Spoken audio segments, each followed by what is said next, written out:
In 1960s, Robert Triffin exposed a fundamental problem in the international monetary system. If the U.S. were to stop running balance of payment deficits, the international community would lose its largest source of additional reserves. The resulting shortage of liquidity could pull the world economy into a contractionary spiral, leading to instability. So what does that mean?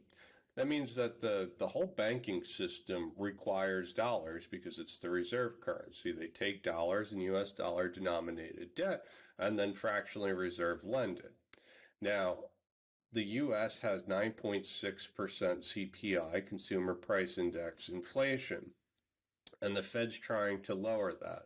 And how they lower that is to raise interest rates, stop QE, move to quantitative tightening, and that's how they bring down the inflation rate. But by doing that, it exposes the whole international community to shortage with assets and collateral that they require in order to function.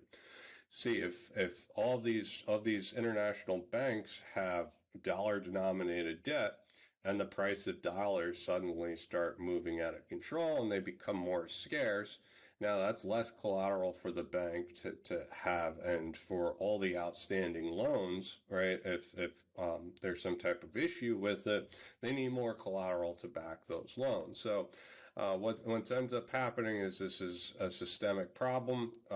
Banks overseas now are exposed to insolvency and lending risk, and also just a complete halt in their economy. If they can't get access to expensive dollars and loans, they can't make the loans within their local jurisdiction in order for their economies to function properly, right? So at the same time, this is all needed for the international community to function.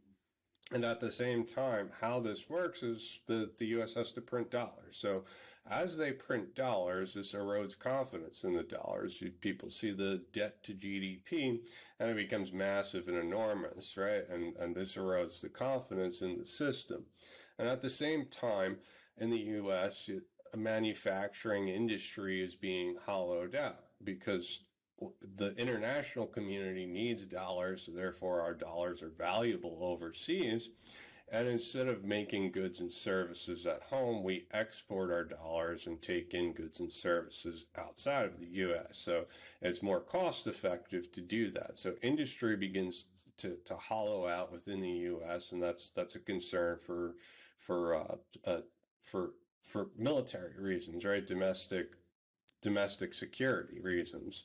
If there are no supply chains in the U.S., how could we make tanks, missiles, everything to fight a foreign adversary if it happened, right? So by exporting all these dollars and moving our industry across seas, that leaves us vulnerable. And Triffin's solution was to have a separate reserve unit outside of dollars, so a completely different reserve asset, and this would allow the U.S. to pay off its trade deficits and start bringing back manufacturing, rather. And this could lead to a global expansion, right? Because if this currency is no longer tied to one country, they could print it at will and make sure the system works efficiently. So this whole system is towards this Triffin's dilemma, and the problems are more evident than ever. Now let's look at some charts. So this is the DXY, and the DXY is suddenly running, right? And you could see from back here in 1992, this is the beginning of support. So support, it broke through support, tested as resistance, and now you're testing as resistance again, right? So what ends up happening is the federal funds rate and the U.S. 2-year Treasury are correlated. So the Fed kind of follows the U.S. 2-year, and the U.S. 2-year is in white. You can see that it's spiked even higher while the federal funds rate is down here. So as this spikes, it's more of a chance that the dollar is going to get stronger from the dynamics at play from Triffin's dilemma. Well, all these international banks need dollars, and they start bidding up the price higher and higher. So so interest rates are high. These international banks have all these different loans, and they're forced to buy dollars to pay off the loans. So they push up the price because they're trying to pay off these loans quicker and quicker to reduce how much damage it's going to cost them, right? So dollars become more expensive. At the same time, the Federal Reserve is increasing interest rates, so the costs begin to become more and more costly. Now, that's the dynamics at play. That's why we have a stronger dollar while inflation is high, CPI is high. So the Eurodollar system is just what I've described, right? So Eurodollar doesn't have to do with Europe.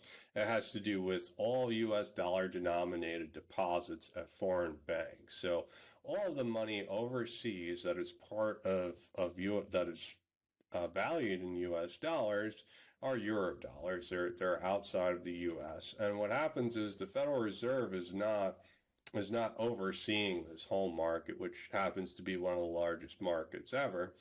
And it's an opaque market. There's very little transparency.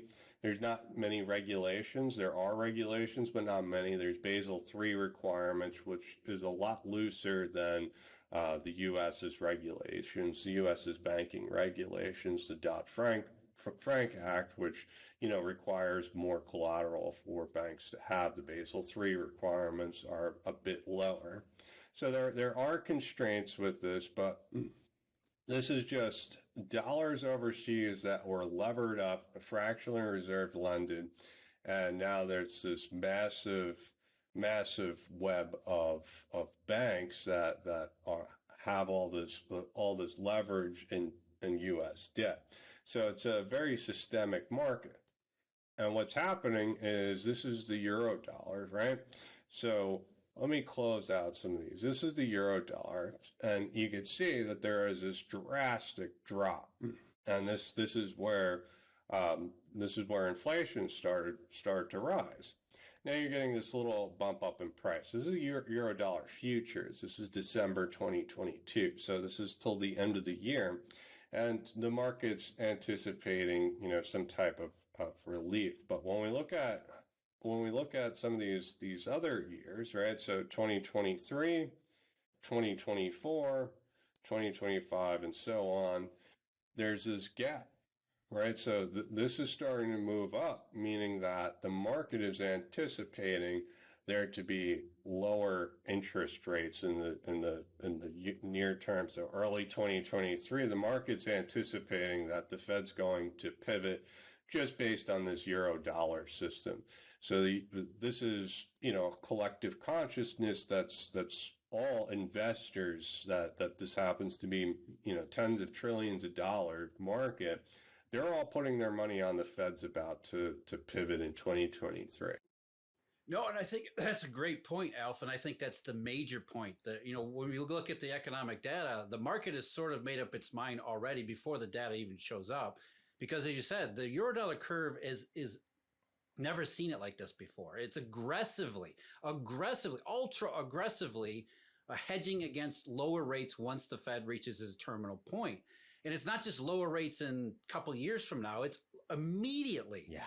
It's never been this inverted this quickly. And it's when you put that in some sort of mainstream layperson's language, try to interpret what's going on in the curve, what it really means is that, the Jay Powell's ultra aggressive, the Fed reaction function, all that stuff is up front. The Fed's going to go as high as it's going to go. But at some point this year, very likely this year, nothing is ever 100%, nothing's ever inevitable. But the curve is preparing and hedging for this year, the Fed, after being so ultra aggressive, stopping its rate hikes, starting to cut them, and then cutting them relatively aggressively. And you start to think of yourself, what does the economy, what does the financial markets look like if we go from Mr. 1994, I want to be Alan Greenspan and Paul Volcker combined, to suddenly Ben Bernanke all over again, QE forever?